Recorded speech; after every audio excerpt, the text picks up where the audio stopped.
A partnership is simply a business that is organized with two or more owners that is not organized as a corporation. Some of the more common characteristics of a partnership, there's going to be a written agreement, limited life, mutual agency between the partners, unlimited liability, which we'll talk a little bit more about. The partners are going to co-own the property. This next one is very significant. There is no partnership income tax, meaning that the income of the partnership is not taxed at the partnership level. A partnership is a flow-through entity, which means the income is going to be allocated to the partners, and the partners are going to pay the associated income taxes on an individual level. And they also have partner accounts. So rather than having a single capital account, like you learned about in accounting for sole proprietorships, each partner will have their own capital account. Limited life, this is significant. With a partnership, when the partnership is established, if the composition of that partnership changes, that partnership dissolves. So that can mean that one partner decides they don't want to be in the business anymore. The partnership dissolves, and if the other partners want to remain in business, they can create a new partnership. Similarly, if the partners decide that they want to add a new partner, the existing partnership dissolves and they create a new partnership to admit the new partner. Unlimited liability. This is one of the biggest disadvantages associated with a partnership, and this is one of the reasons that large companies will be organized as a corporation. Generally, the owners of a business do not want to be held liable for the debts of a business. With a regular partnership or a sole proprietorship, the individual owners of a business are going to be liable for those debts. Meanwhile, with a corporation, the owners of the business, that is the shareholders, are not liable for those debts. Now, there are some ways that partners can limit their liability, and we'll talk about that more in just a second. But generally speaking, the unlimited liability is a significant disadvantage. Now, another key element that we mentioned a second ago is there's no partnership income tax. Now, that doesn't mean that the income that a partnership earns is not taxed. It is. It's just not taxed at the business level. It's not taxed at the corporate level. Instead, the income that the partnership earns will be allocated to the partners. The partners will then report that income on their individual tax returns, and each partner will pay individual income taxes based on their portion of that partnership net income. Okay. Again, each partner is going to have their own capital account, and they are going to have their own withdrawal account. And what this enables us to do is easily understand how much equity each partner has in the business at any given time. Okay, a general partnership, okay? In a general partnership, each partner is going to be the co-owner of the business. Profits and losses are going to pass through. The partners will pay income taxes on their share of the income. Now, again, liability is a big concern sometimes for business owners. For that reason, we see some partnerships decide to go with what's called limited liability partnerships. Under limited liability partnerships, what it does is it helps to protect partners from the malpractice or negligence of other partners. Okay, let's think of where this might be especially applicable. Think about a lot of doctor's office and dentist offices are organized as limited liability partnerships because one doctor would not want to be held liable for some sort of, malpractice or inappropriate actions committed by one of their other partners. So sometimes the LLP is a desirable business option for that reason. LLC, this is another one, a limited liability company. This one kind of has some middle ground, okay? It's neither a partnership nor a corporation. It can be owned by one person or more than one person. It's very flexible. And it combines some of the advantages of partnerships and corporations. Okay, it's a very flexible way to organize a business. The income will flow through. So an LLC is another flow through entity.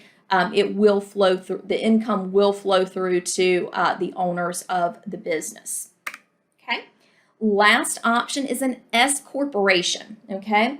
S corporation, it's somewhat of a corporate form of business, but it still retains some of the benefits associated with a partnership.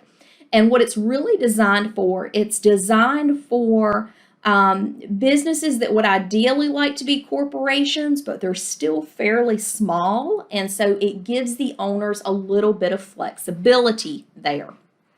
Okay. And there are quite a few requirements in place to be classified as an S corporation. You can feel free to look up some of those requirements on the IRS website. They have them all listed there. Some of the more common ones, the corporation has to have 100 or fewer stockholders. I can tell you, in addition to that, the company can only have one class of stock. So it can't, the corporation, if it wants to be an S corporation, you can't have both common stock and preferred stock. You can only have one class of stock. You also cannot have any owners that are non-resident aliens. So that's something to keep in mind too. You need to be, knowledgeable of the residency status of anyone that is going to potentially be a shareholder of the organization, because that could affect the status. Okay. And that's something to keep in mind. S corporation is primarily a tax status. Okay, and that's why the IRS has a variety of rules that govern who can and cannot use the S corporation status. Where the advantage comes in is the S corporation, unlike a standard C corporation, does not pay corporate level income tax. Similar to a partnership, the income from an S corporation flows through to the owners of the S corporation, and those owners pay taxes on an individual level. Okay, so I really like this, this little diagram here. It provides a very quick overview of the different forms of organization, their legal status, personal liability of owners, and whether the business pays income tax. Some of the most noteworthy things here is the C corporation is the only one that pays income tax at the entity level. And we'll learn more about corporations next week. But corporations pay a corporate income tax. With all of these other business forms, the income of the business flows through to those individual owners, who then pay income taxes on those monies from an individual tax standpoint. Okay, so now let's look at an example of how we might start a business partnership. Okay, we're going to look at an example here. Here we've got Sheena Bright and Martin Gonzalez form a partnership to sell computer software. All right, the partners agree on the following. We can see Bright's contributions and we can see Gonzalez's contributions. Now, one thing that I really want to point out here is if we take a look at Bright's contributions, when we hear contributions, we often just think of assets. However, sometimes the contribution of assets can also include associated liabilities. All right, for example, in this case, Bright is bringing an accounts payable to the table. That is a liability. That means that the company is going to assume, this partnership is going to assume that liability. Okay, so that's something that's going to be factored in when we compute the amount of capital that she has contributed to the partnership. So based on all of these amounts, here is how we would make our entries. We would essentially record all of the assets that are contributed, record all the liabilities that are contributed, and the difference between the two is going to go to the capital account. Now, one thing that I want to point out here, let's look at one specific. Okay, let's look at computer equipment. Was put in at $55,000. Assets are put into the partnership based on fair value, not the partner's carrying value. Okay, I'm going to go back a slide so we can see this. Okay, in this case, Sheena contributed equipment that originally cost her $80,000. She had already recorded accumulated depreciation of $20,000, meaning that she was actually carrying that computer equipment at $60,000. Okay, she had a basis of $60,000 in that computer equipment, but it only has a current market value of $55,000. From the perspective of the partnership, we are not going to put it on the books at $60,000 because it's not coming into the partnership with a value of $60,000. It's coming in at a value of $55,000. So that's something that I wanted to point out. We do put assets on the books based on their current fair value, not based on the individual partner's prior basis in that asset. Okay, partnership financial statements. For the most part, most of your financial statements are going to look exactly the same as they would for any other business type. So that's good news for the most part. You're not going to have to learn just a whole lot of new stuff in terms of preparing financial statements. Here is the primary difference. We see it here in the equity section. And again, instead of having one capital account, we're just going to have multiple capital accounts, one for each partner. But other than that, the financial statements are going to look exactly the same. Okay. With a partnership, the partners have to decide how the income and or losses in the partnership are going to be allocated between the partners. And this is something that's going to be decided in the partnership agreement. There are many, many factors that can affect this. Some of the more common factors that are going to be taken into consideration here is going to be the capital contribution of the partners. Oftentimes, if one person has put a lot more capital into the business, they may expect to receive a greater percentage of the profits in the business. Something else that is sometimes considered is whether the partner is working in the business. If one partner, contributed capital, but they're not really working in the business, and maybe another partner didn't contribute as much capital, but they're, actively managing the business, they may want a greater, portion of the profits and losses. If one partner's expertise is significantly more valuable than the other partner's expertise, they may want a bigger portion of the profit. So again, this is something that would need to be determined in the partnership agreement ahead of time. They would need to determine how they are going to share any profits and losses, and it may or may not be in line with capital contributions. Again, there are various factors that can come into play there. Okay, but here's an example of how income might be allocated. Okay, so we're going back to our example of Bright and Gonzalez, and they allocate 2/3 of the profits and losses to Bright and 1/3 of the profits and losses to Gonzalez. So if the net income for the year was $60,000, the allocation would be as follows. Bright's going to get $40,000, Gonzalez is going to get $20,000. So that's the 2/3, 1/3 breakdown. And here's what our entry would look like.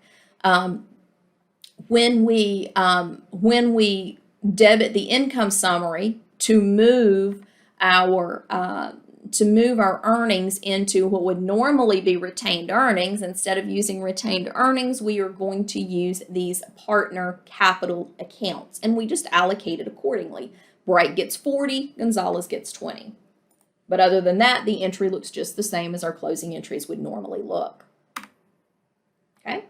If they make withdrawals from the business, similarly, they are going to have their own withdrawal accounts. Okay, so we would debit withdrawals and credit cash just like we normally do, but in this case, the partners have their own specific withdrawal accounts, which will be closed to their specific capital accounts.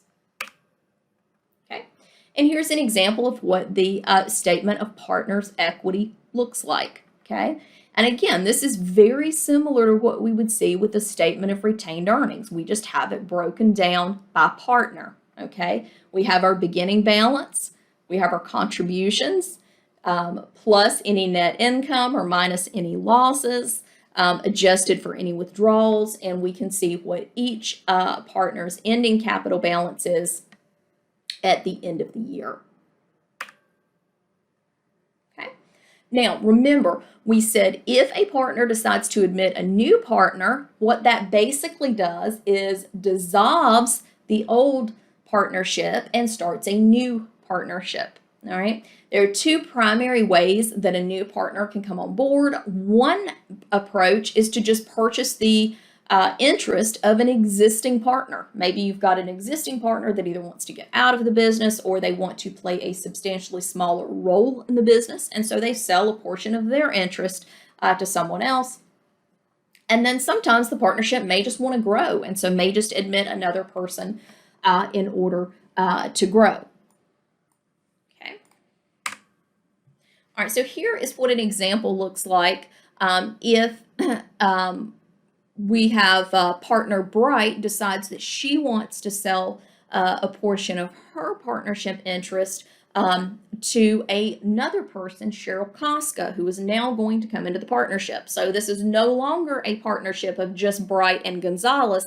Now we have three people in this partnership. We have Bright, Gonzalez, and Koska. Okay. So in this case, Bright decides that she's going to sell half of her partnership. So basically we just shift half, and in this case they've computed that to be $26,750. $26,750 comes out of Bright's capital account and goes into Koska's capital account.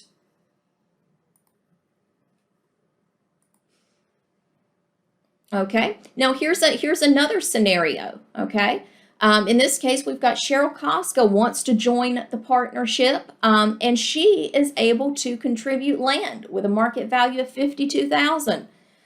Bright and Gonzalez agree to dissolve their partnership and start a new one, giving her a 1/3 interest in the new partnership for her $52,000 contribution. And we see that calculation here. Okay, so now each of the three partners has a 1/3 interest in the business. And the entry is simple. We would just book the land valued at $52,000, and the credit goes to the new partner, Koska's capital account. Okay. Now we're going to look at a scenario where a bonus goes to the existing partners, okay? So now we're going to change up this scenario a bit. We've still got Cheryl Koska wanting to come into the partnership, okay? But instead of, contributing cash or contributing land, this time, Bright and Gonzalez admit Cheryl Koska to a 1/4 interest in the new partnership for a cash contribution of $100,000. All right. Koska's capital balance on the new partnership would be only $51,000. Now, you may be thinking to yourself, why on earth would someone contribute $100,000 for a $51,000 interest in the company? That is a good question. Anytime you see a situation like this where there's a bonus going to the existing partners, that new partner must really see some potential in this business. In this case, most likely Cheryl thinks that this business is going to grow dramatically, and she believes that she will be able to make profits that far exceed her, basically a $49,000 sacrifice here. That's the difference between her $100,000 contribution and her $51,000 capital balance, she believes that she is going to earn profits in this business that are going to far exceed that. Okay, so basically, you're going to see bonuses to existing partners when the new partners feel there is really some intrinsic value. There is some intrinsic value to this business that goes beyond what is on the books. And normally it is going to be their potential for future growth, expansion, market share, and that type of thing. All right, so in here we see that $49,000 difference is a bonus to the existing partners, and here's how that would look on the books. So when the $100,000 comes into the business, we book the $100,000. Remember, Casca agreed to accept a $51,000 interest in the business, so she gets the $51,000 credit to her capital account. The other $49,000 is split between Bright and Gonzalez. That's basically the bonus that they accepted to allow this other person to come into the business and potentially share in their future profits. Okay, so now let's look at the withdrawal from a partnership when there is no bonus to any partner. Okay. So we're going to say on January 2nd, Bright decides she wants to withdraw from the partnership by receiving cash for the book value of her capital account. Very simple. We remove her capital account, we give her the cash, and we send her on her way. And at that point, it is up to Gonzalez and Casca if they would like to continue operating that partnership. If they do, then they create a new partnership agreement between the two of them, and a new partnership begins. Lastly, we're going to look at an example of a partnership liquidation. Okay, so this one is going to assume that the partnership decided to liquidate back on November 30th. So this is back when Bright was still a partner. Okay, so this is what the balance sheet looked like as of November 30th, and they decide to liquidate the partnership. Okay, the partnership sells their non-cash assets for $150,000. Now, in this case, their assets were only on the books at $90,000, meaning that they enjoy a gain on their asset disposal of $60,000. That $60,000 is then allocated to each of the partners. Okay. Step 2, now the partnership is going to pay off their liabilities. Okay, and they're just going to use cash to pay off those liabilities. After paying the liabilities, the partnership balances are going to look as follows. They are still going to have $130,000 in cash. Their assets are gone, their liabilities are gone, and their equity accounts are as follows: $50,000 for Bright, $40,000 for Gonzalez, and $40,000 for Casca. Okay. The final liquidation is going to pay all of the remaining cash to the partners based on their capital balances. And at this point, we can look at our accounting equation, and we can see that after liquidation, assets, liabilities, and equity are all at a balance of 0.